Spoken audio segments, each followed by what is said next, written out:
Ah, Paul. You rascal. Anyway, as you can probably tell from the title, I'll be talking about how the new Ultimate Spider-Man is saving Spider-Man comic books. I know it's not exactly an uncommon opinion to dislike the current Zeb Wells run of Amazing Spider-Man, but, come on. John Romita Jr. is really doing his best, and I actually really enjoy the art. I read the first 5 or so issues of the series before I kind of had a comic book dark ages, if you will. I stopped collecting for a year, but I'm still very much in the loop of all things Spider-Man, and yeah, it's not great. But that is not what we're here to talk about. There's a new hope on the horizon, an Ultimate Spider-Man. Wait, wrong Ultimate Spider-Man. But there is a new hope for the future of Spider-Man comics. I am here today to discuss how this new Ultimate Spider-Man reboot could bring about a new era of great comic book stories for the character. Spoilers for Ultimate Spider-Man 2024 issue number 1. Marco Checchetto and Jonathan Hickman's first issue of Ultimate Spider-Man was spectacular, and not only because it was a great story, but it was a great Peter Parker story.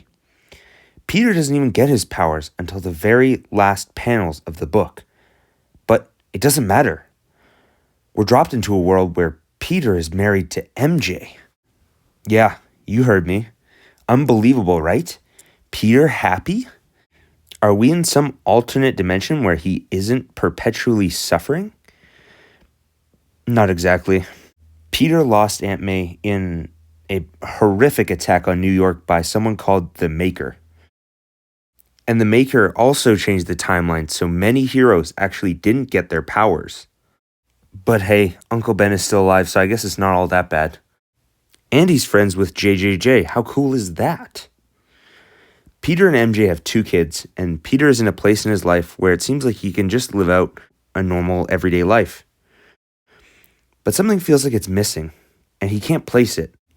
A mysterious box appears in his living room, and contained inside is a message from Tony Stark, explaining how he was supposed to be bitten by a radioactive spider. And inside the box is an orb which contains a black suit and a tube with 1 radioactive spider. The book finishes with this incredible monologue from Tony that would inspire literally anyone to be a hero. And that's how it ends. The final panel, a dramatic shot of Peter watching over the city with his suit on. The book has phenomenally strong writing, and there's a very obvious reason why I enjoyed it so much. I cared about these characters. They are well-rounded, complex, and they also care so much about each other, which in turn made me care about them too. Seeing Peter happy and having a family with MJ is so cathartic for me as a Spider-Man fan, as it's not something that we see often, if ever. And this is why I think this comic is one that you should pick up, particularly if you weren't a fan of Zeb Wells' current works. However, with the current eBay prices, I would not recommend picking up the first print right now. Just wait for the second print. It comes out in a week.